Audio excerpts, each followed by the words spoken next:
بسم اللہ الرحمن الرحیم۔ السلام علیکم۔ ایک روز حضرت عبد المطلب خانہ کعبہ میں حجر اسود کے پاس بیٹھے ہوئے تھے۔ ایسے میں ان کے پاس نجران کے عیسائی آ گئے۔ ان میں ایک پادری بھی تھا۔ اس پادری نے عبد المطلب سے کہا، ہماری کتابوں میں ایک ایسے نبی کی علامات ہے جو اسماعیل علیہ السلام کی اولاد میں ہونا باقی ہے۔ یہ شہر اس کی جائے پیدائش ہوگا، اس کی یہ نشانیاں ہوں گی۔ ابھی یہ بات ہو رہی تھی کہ کوئی شخص آپ صلی اللہ علیہ وآلہ وسلم کو لے کر وہاں آ پہنچا۔ پادری کی نظر جوں ہی آپ صلی اللہ علیہ وآلہ وسلم پر پڑی، وہ چونک اٹھا۔ آپ کی آنکھوں، کمر اور پیروں کو دیکھ کر وہ چلا اٹھا، وہ نبی یہی ہے؟ یہ تمہارے کیا لگتے ہیں؟ عبد المطلب بولے، یہ میرے بیٹے ہیں۔ اس پر وہ پادری بولا، تب یہ وہ نہیں، اس لیے کہ ہماری کتابوں میں لکھا ہے کہ اس کے والد کا انتقال اس کی پیدائش سے پہلے ہو جائے گا۔ یہ سن کر عبد المطلب بولے، یہ دراصل میرا پوتا ہے۔ اس کے باپ کا انتقال اس وقت ہو گیا تھا جب یہ پیدا بھی نہیں ہوا تھا۔ اس پر پادری بولا، ہاں یہ بات ہوئی نا، آپ اس کی پوری طرح حفاظت کریں۔ عبد المطلب کی آپ سے محبت کا یہ عالم تھا کہ کھانا کھانے بیٹھتے تو کہتے، میرے بیٹے کو لے آؤ۔ آپ تشریف لاتے تو عبد المطلب آپ کو اپنے پاس بٹھاتے، آپ کو اپنے ساتھ کھلاتے۔ بہت زیادہ عمر والے ایک صحابی حیدہ بن معاویہ رضی اللہ عنہ کہتے ہیں، میں ایک مرتبہ اسلام سے پہلے جاہلیت کے زمانے میں حج کے لیے مکہ معظمہ گیا۔ وہاں بیت اللہ کا طواف کر رہا تھا۔ میں نے ایک ایسے شخص کو دیکھا جو بہت بوڑھا اور بہت لمبے قد کا تھا۔ وہ بیت اللہ کا طواف کر رہا تھا اور کہہ رہا تھا، اے میرے پروردگار، میری سواری کو محمد صلی اللہ علیہ وسلم کی طرف پھیر دے اور اسے میرا دست و بازو بنا دے۔ میں نے اس بوڑھے کو جب یہ شعر پڑھتے سنا تو لوگوں سے پوچھا، یہ کون ہے؟ لوگوں نے بتایا کہ عبد المطلب بن ہاشم ہے۔ انہوں نے اپنے پوتے کو اپنے ایک اونٹ کی تلاش میں بھیجا ہے۔ وہ اونٹ گم ہو گیا ہے، اور وہ پوتا ایسا ہے، جب بھی کسی گم شدہ چیز کی تلاش میں اسے بھیجا جاتا ہے تو وہ چیز لے کر ہی آتا ہے۔ پوتے سے پہلے یہ اپنے بیٹوں کو اس اونٹ کی تلاش میں بیچ چکے ہیں، لیکن وہ ناکام لوٹ آئے ہیں۔ اب چونکہ پوتے کو گئے ہوئے دیر ہو گئی ہے، اس لیے پریشان ہے اور دعا مانگ رہے ہیں۔ تھوڑی دیر ہی گزری تھی کہ میں نے دیکھا کہ آپ صلی اللہ علیہ وسلم اونٹ کو لیے تشریف لا رہے ہیں۔ عبد المطلب نے آپ کو دیکھ کر کہا، میرے بیٹے، میں تمہارے لیے اس قدر فکر مند ہو گیا تھا کہ شاید اس کا اثر کبھی میرے دل سے نہ جائے۔ عبد المطلب کی بیوی کا نام رقیہ بنت ابو سیفی تھا۔ وہ کہتی ہیں، قریش کئی سال سے سخت قحط سالی کا شکار تھے۔ بارشیں بالکل بند تھی، سب لوگ پریشان تھے۔ اس زمانے میں میں نے ایک خواب دیکھا۔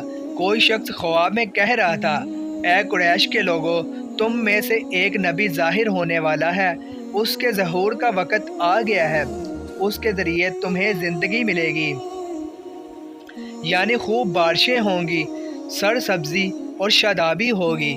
تم اپنے لوگوں میں سے ایک ایسا شخص تلاش کرو جو لمبے قد کا ہو، گورے رنگ کا ہو، اس کی پلکیں گنی ہو، بویں اور آبرو ملے ہوئے ہوں۔ وہ شخص اپنی تمام اولاد کے ساتھ نکلے اور تم میں سے ہر خاندان کا ایک آدمی نکلے، سب پاک صاف ہوں اور خوشبو لگائیں۔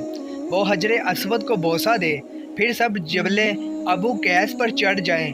پھر وہ شخص جس کا حلیہ بتایا گیا ہے آگے بڑھے اور بارش کی دعا مانگے، اور تم سب آمین کہو تو بارش ہو جائے گی۔ صبح ہوئی تو رقیہ نے اپنا خواب یہ قریش سے بیان کیا۔ انہوں نے ان نشانیوں کو تلاش کیا تو سب کی سب نشانیاں انہیں عبد المطلب میں مل گئیں۔ چنانچہ سب ان کے پاس جمع ہوئے، ہر خاندان سے ایک ایک آدمی آیا۔ ان سب نے شرائط پوری کی۔ اس کے بعد سب ابو قیس پہاڑ پر چڑھ گئے۔ ان میں نبی کریم صلی اللہ علیہ وآلہ وسلم بھی تھے۔ آپ اس وقت 9 عمر تھے۔ پھر عبد المطلب آگے بڑھے اور انہوں نے یوں دعا کی، اے اللہ، یہ سب تیرے غلام ہیں، تیرے غلاموں کی اولاد ہے، تیری باندیاں ہیں اور تیری باندیوں کی اولاد ہے۔ ہم پر جو برا وقت آ پڑا ہے تو دیکھ رہا ہے، ہم مسلسل قحط سالی کا شکار ہیں۔ اب اونٹ، گائیں، گھوڑے، خچر اور گدھے سب کچھ ختم ہو چکے ہیں اور جانوں پر بن آئی ہے۔ اس لیے ہماری یہ خشک سالی ختم فرما دے، ہمیں زندگی اور سرسبزی اور شادابی عطا فرما دے۔ ابھی یہ دعا مانگ ہی رہے تھے کہ بارش شروع ہو گئی، وادیاں پانی سے بھر گئیں، لیکن اس بارش میں ایک بہت عجیب بات ہوئی، اور وہ عجیب بات یہ تھی کہ قریش کو یہ سرابی ضرور حاصل ہوئی، مگر یہ بارش قبیلہ قیس اور قبیلہ مضر کی قریبی بالکل نہ ہوئی۔ اب لوگ بہت حیران ہوئے کہ یہ کیا بات ہوئی، ایک قبیلے پر بارش اور آس پاس کے سب قبیلے بارش سے محروم۔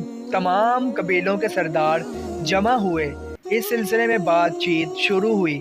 ایک سردار نے کہا، ہم زبردست قحط اور خشک سالی کا شکار ہیں، جبکہ قریش کو اللہ تعالیٰ نے بارش عطا کی ہے اور یہ عبد المطلب کی وجہ سے ہوا ہے، اس لیے ہم سب ان کے پاس چلتے ہیں، اگر وہ ہمارے لیے دعا کر دیں تو شاید اللہ ہمیں بھی بارش دے۔